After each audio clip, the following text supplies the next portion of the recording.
Dude, congratulations again. We're waiting for Ari. That club is Thank you. Beautiful. Thanks. It's fun. Everything everybody said it was too, which is yeah, the energy down here is good right now for comedy. Austin's fucking. There's a lot of good people here and a lot of funny people that are actually working there, which is fun too. Well, you guys walked in you guys getting some Rebecca's down here with the creek and everything, and like it was weird. Like I'd come down here and do gigs before. Like you came down here, and with the scene changing, there was a little bit of like pushback.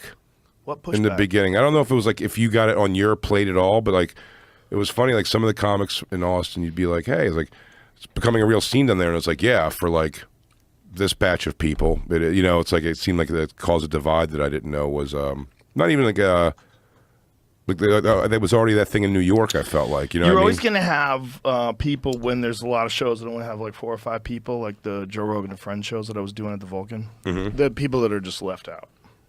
There's not enough spots. Yeah. That's part of the reason why we decided to do 2 open mic nights. Love it. So we have open mic night on Sunday and Monday, and then obviously there's Kill Tony, which is the cornerstone of like the comedy scene because.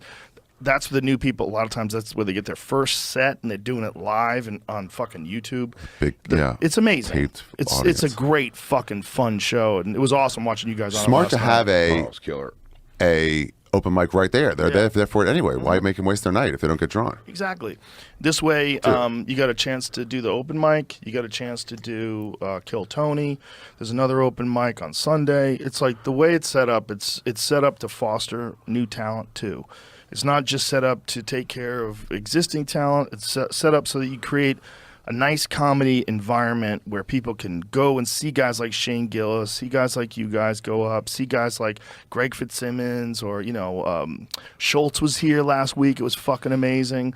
Like, they get to see these people coming to town. They got to see Dave Chappelle show up. Yeah. They're getting to see like the cream of the crop come in. That's why she used to put us in the door for that reason, to see better comics. Exactly. Because it's a massive part of the education. Yeah.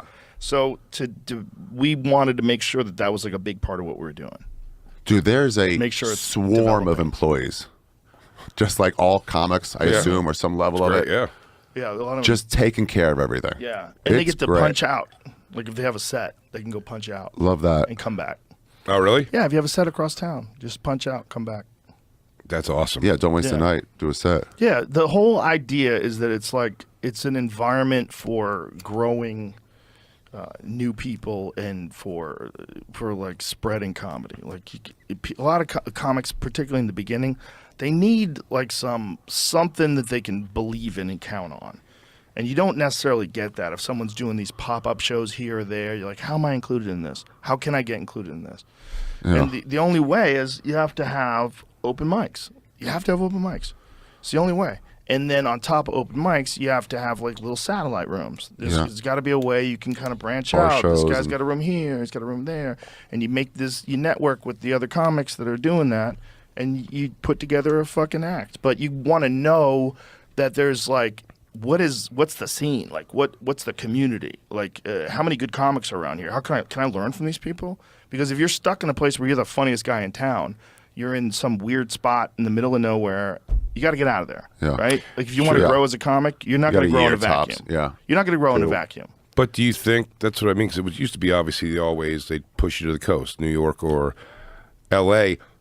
That's kind of like over now. Do you think it's as like here in Nashville is the same difference at this point as far as like what you're trying to get on stage? I don't know what's going on in Nashville. I mean, Nashville's Zanies, which is a great club. It's been around forever. It's one of the best in the country. But I don't know what the scene is other than Zanies. I don't know much either. There's a lot of clubs here now. It's bigger here. It's a lot bigger here. Yeah. Well, there's a lot of clubs here now. It's different. There's a lot of like world-class comedians that moved here. It's kind of different.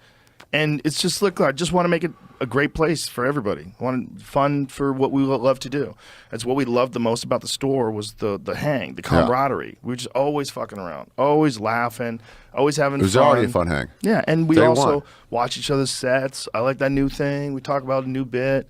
It's fun. But I was at the best, like New York was the best gym, is the way I would put it for comedy because of the availability of stage time. And you just kind of keep going up from like 3 p.m. if you wanted to. Yeah. Until, 2 o'clock in the morning. And I don't think that's even true at all anymore, that you need to be in that scene now at all. And that's what I mean. Like, you could really get full on successful and never leave your hometown. Well, the hometown's the wrong thing, but I said there's just more avenues. I think now. Yeah, there's like but you can get up 3 times, 4 times a night here. Yeah, absolutely. So you can get the spots now. You definitely can here. I mean, especially in that one area. You got the creek in the cave, which is right there, right next to us. Then you got Vulcan, which is also like half a block away from us. And then you have Red Band's room, the Sunset. What is it? Sunset ATX room. Sunset Strip room. Sunset Strip ATX. Sunset Strip room, and that's right next to us, and that's 500 seats plus bar shows. Yeah, and then there's plenty of there's also the Velveeta room. I haven't been to that. Ron White says it's a place called the Green Room. That's a small spot that's right over there.